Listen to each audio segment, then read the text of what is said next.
Welcome to Your Vote Counts, a candidate forum sponsored by Capital Community TV and the League of Women Voters of Marion and Polk counties. My name is Diana Bodker, and I am a member of the League of Women Voters, a nonpartisan political organization that works to educate ourselves and the public about governmental issues. We do not support candidates, but provide a forum for them to become known in our communities. In this program, we will present the candidates for the Ward 6 Salem City Council. They are, alphabetically, Daniel Benjamin and Sue V. Lohr. Our format for this forum is as follows. Each candidate has 3 minutes to give an opening statement outlining his biography and his top 3 priorities if elected. Following that, each candidate will be given 1.5 minutes to answer questions that have been prepared by the League members on current issues. The candidates were not given the questions ahead of time. At the end, the candidates will have 2 minutes to make a closing statement in which to state the legacy for which they would like to have if elected to office. Prior to this, we drew for seating and question order, so we will begin with Mr. Benjamin as candidate A for his 3-minute opening remarks. Daniel Benjamin, running for candidate for Ward 6 City Council. I guess all my service-related work started back in the military. I joined in '86. Flash forward, 2008, when the economy took a dive, found myself unemployed, father of 1 child and husband to 1 loving wife. Looking for a way to garner income, I decided to go into business for myself in the financial services industry. I became an agent with New York Life. And learning through New York Life, we are trained to give back to the community in many different ways. I sought out a park that when I moved into North Lancaster area, I noticed there was vacant land that was posted by the city as being future site of Brown Road Park. Wanting to find out 13 years later how come it wasn't a park, I went and sought out my neighborhood association. There I quickly learned that involvement is the key. And so, fortunately, I was voted as chairman of the North Lancaster Neighborhood Association and became involved. The first step was to do something at Brown Road. I was able to partner with many different non-for-profit groups, with the city and individual investors, if you will, or donors, and was able to build Brown Road Gardens. Invite everybody to go by and take a look at it. After that, we decided to move and increase attendance to the North Lancaster Neighborhood Association, and it successfully made it 100% growth in the last year. But I wanted to do more, so I joined got appointed as the Citizen Budget Committee for Ward 6, and in the last 2 years I've learned a lot about how the city garners its income and how it's spent. I also am board member of Habitat for Humanity, and I also donate time with Liberty House. With all those, you'd think, well, I'm very busy, and yes, I am, but I wanted to focus on where could I do the most good.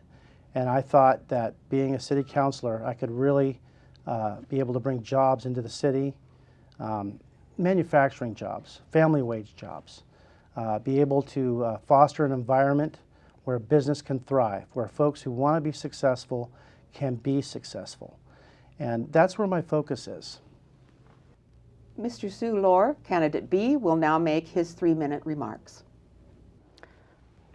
Good afternoon. My name is Sue Lohr. I'm grateful to be a resident of Salem since 1986. I'm running for Salem City Council representing Ward 6. I'm deeply care about this community and the common goods of this community. That is why I'm running for Salem City Council. I'm also grateful to be a resident of my adopted country, the United States of America.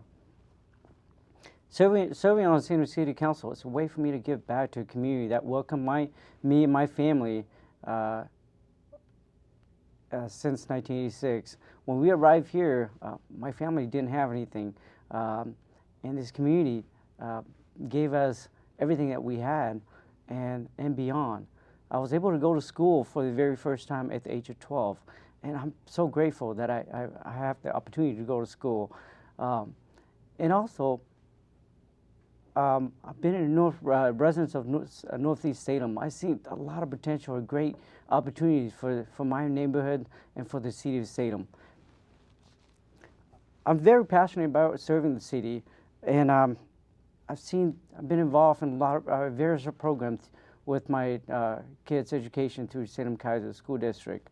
Been involved in a few nonprofit organizations like elders within my church, Faith Christian Fellowship Church. I'm also a president of the Low Power Society, a nonprofit organization.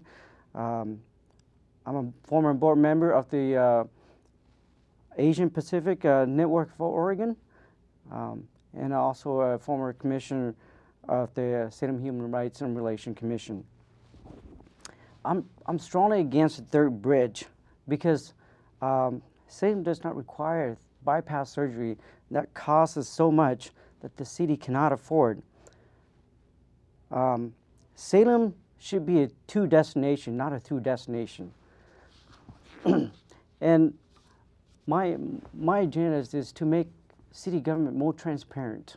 I wanted to make city government more responsive into the concerns of the citizens. And also I want to make this community a more sustainable community where it really kind of take care of the children and the citizens. So I would really appreciate your vote in this May election. Thank you. We will begin the questions with Mr. Lohr. Mr. Lohr, what community volunteer groups would you utilize, and for what projects? I would utilize the resources that we have in this community, as like the sustainable community. The sustainable community that's well at Chemakitic at Willamette University. This program has been very effective with Willamette University as far as saving money, educating the students and the public about sustainability. This is one of the programs that I would like to expand to the city of Salem and have the city educate the public on. Building safe roads and bike lanes for the community, offer the community natural resources that we have in our environment. Mr. Benjamin. Well, I think one of the first things I'd like to really focus on is getting people involved. Neighborhood associations is your best resource to start the process. City of Salem has a website, and in conjunction with those two, folks can be informed and be able to donate their time, maybe even their resources, and help bettering the city. So I'd like to start with that group, neighborhood associations. Moving to schools, showing them the outlet of working with their city and working for their city to provide an environment where businesses can thrive, people can be successful. Also using the Chamber of Commerce as an outlet and as a connection to be able to help that foster those growth in businesses and bring jobs to Salem. Again, Mr. Benjamin, what kinds of issues come before a city council person, and what would be the most challenging for you? What kind of issues? There are many different types of issues. Right now, I guess on the table, the third bridge, there's also the police station, and there's also North Campus, seem to be the most important issues right now on a lot of people's minds. All of those have, all options are on the table to be able to solve those issues, and we don't have enough time to go over it. But I understand that a lot of that can be taken care of if folks were able to work, bring in family wage jobs. Everything else will take care of itself. Focusing on some of the issues like the budgeting, where to cut, do we tax, do we not tax? All options are on the table, but I, for one, being a North Lancaster resident, I don't want to see my property taxes go up, and I want to be able to bring in those revenues from the sources that they come from, and that's property taxes. Compression. A lot of folks don't understand that. Where does the money come from to run the city? It comes from property taxes, sure, but being that we are a state capital, we have issues with city buildings, county, state, and federal that don't pay property taxes, along with churches and not-for-profits. So that brings the income level down tremendously. And so we need to look at ways to be able to alleviate compression while still expanding. Mr. Lohr. I think some of the issues are probably the third bridge, which I'm against the third bridge. The police station, which I'm for, but I want to see that the city built a police station that doesn't cost 60 to $80 million. I wanted to see some options that we can explore. The other thing is the North Salem campus, the hospital campus. I think that's very vital for that neighborhood, but we also have to be very cautious about the high traffic in that area. Running in this campaign, I didn't seek any special interest group donations, because I want to be able to be to represent my neighborhood with their opinions. I want to be formally represent them without having any strings attached. So I really depend on the community and the grassroots of the community support. Mr. Lohr, what, if any, concerns do you have about our current parking plan? I think the parking plan in downtown Salem it's effective right now. I think it can be the city need to revisit this code and talk with some businesses in downtown to try to formulate a better idea of how we can bring, how we can resolve and bring better businesses and customers to downtown. I think it's going to be an ongoing issue that the city councilors will really have to sit down and with business owners, the community, and try to resolve this in the best way we can to move the city forward. Mr. Benjamin.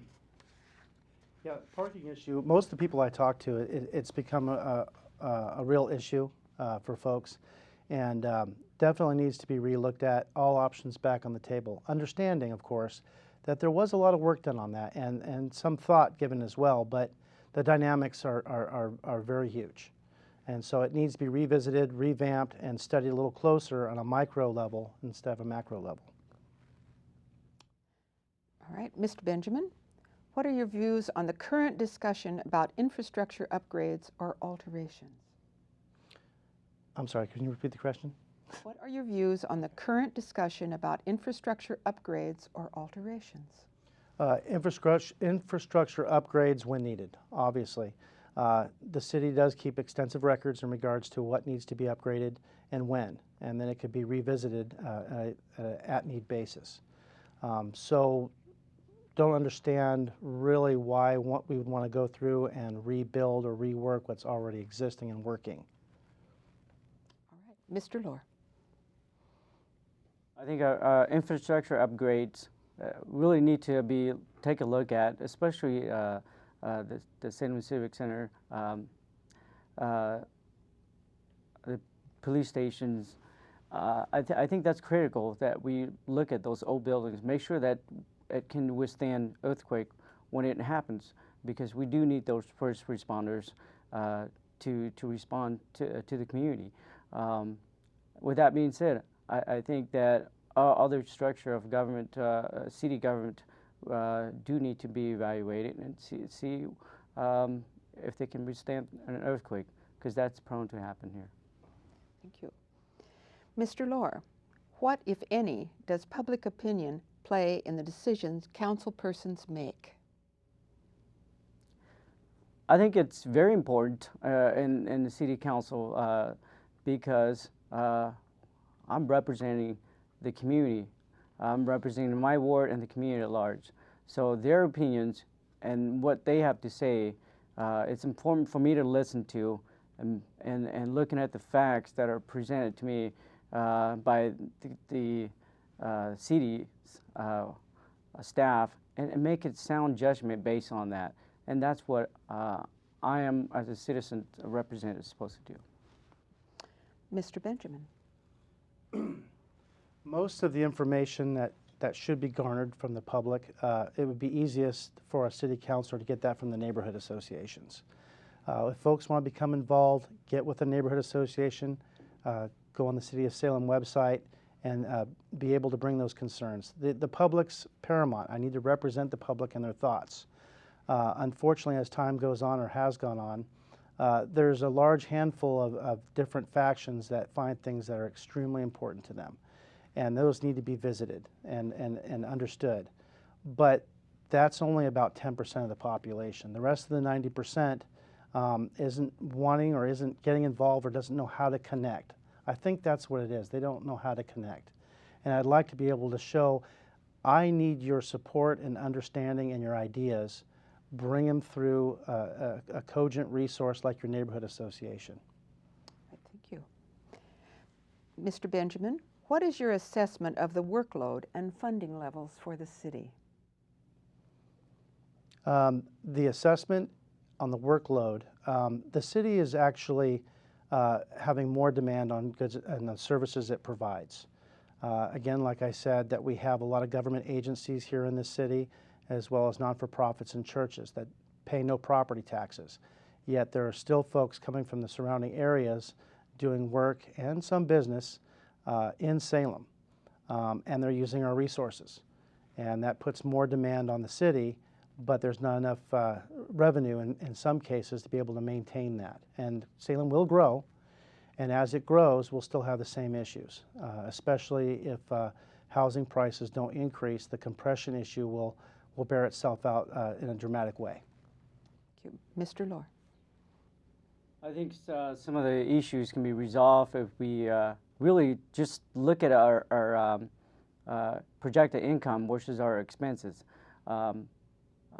I think that the city has done a tremendous job with the amount of income that we have, but I think we can do better. I think we can cut unnecessary expenses, make investments where it's needed.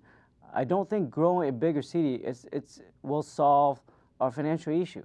I think making a city government more responsive and taking care of the existing citizens will make this community a better and healthier. And when a community thrive, we'll have businesses that will be more than happy to move in. Mr. Lohr, what environmental concerns do you think the city should address? I think one of the environmental concerns that I have right now is the transport of coal that is going to come to Oregon. I think that's one of the issues that we really have to work with. The city has to work with the state legislature on this issue, because we don't want this environmental to come to our community. The other is we will need to take care of our existing parks and recreation that we have in our community. That's a vital part of our community. We really need to do a better job of taking care of this. Mr. Benjamin. Well, there's really not a lot of environmental issues save the tree canopy. It is known that Salem's tree population and canopy is very delinquent. It needs more trees, and the best time to plant a tree was 20 years ago. So I'm all for parks. I love parks. I love starting parks, and I'd love to finish parks. And it usually starts with trees, and that's where I'm focusing a lot of my work is in parks in regards to the environment. Responsible manufacturing can be done. We also have congestion on streets and such, and we need to work at that or investigate that. But that's pretty much a good start without getting more into the issues. Thank you. Candidate B, Mr. Zhu Lohr, you will now make your closing remarks. Thank you to the League of Women and CCTV for hosting this forum. Again, my name is Zhu Lohr, and I'm a community roots, really just running for the community that I deeply care about. Giving back to a community that care about my family when we first came to this country with nothing, really. And now I feel as I'm obligated to give back to the community. So if elected to Salem City Council, I want to make Salem City government more responsive and transparent. I want to make this community more sustainable. And also I want to plan for the future by drawing in the diverse group in the community and the culture in the culture in this community to plan for the future of the city. I think we have a lot of talents and a lot of leaders in this community that can move the city forward. And I really like the city to really get engaged in the community. So with this May election coming up, I would really appreciate that you take the time to look through your voters pamphlet and select the best candidate that will represent your interests. And I ask for your vote. Again, my name is Sue Lohr, Ward 6, Salem City Council. Thank you. Candidate A, Mr. Benjamin, your closing remarks. Thank you for the opportunity to be here today. Understanding that Salem is moving forward in regards to having a budget crisis, if you will, because of the income, I guess, from property taxes. Compression is going to be a big issue in the future election. I like to work with folks that have connections in regards to bringing more business into the city. More business means more jobs. Most of the people I talk to on a day in and day out basis are either unemployed or underemployed, and they wish that they can get ahead. If I can help facilitate that and put a sign up that says Salem is open for business, more people will be employed, which means more people will be looking for houses. More business can grow and more commerce. That means that the city of Salem will be able to be more efficient in regards to working with its monies. I like to bring transparency to the table. Most people don't even know what a neighborhood association is, and they don't know what a city councilor is. And so I'd like to be able to invite people to the table to come take a look at your government and what they're doing and being involved. That's what got me here today, was being involved, be able to help represent the people that I work with day in and day out. And I'd like to be able to bring those jobs to Salem to help bring a better future for our children and our grandchildren. Thank you. That is all the time we have. You have been watching Your Vote Counts, a candidate forum for Ward 6, Salem City Council. We appreciate our candidates sharing this time with us. We hope you will watch for other candidate forums and please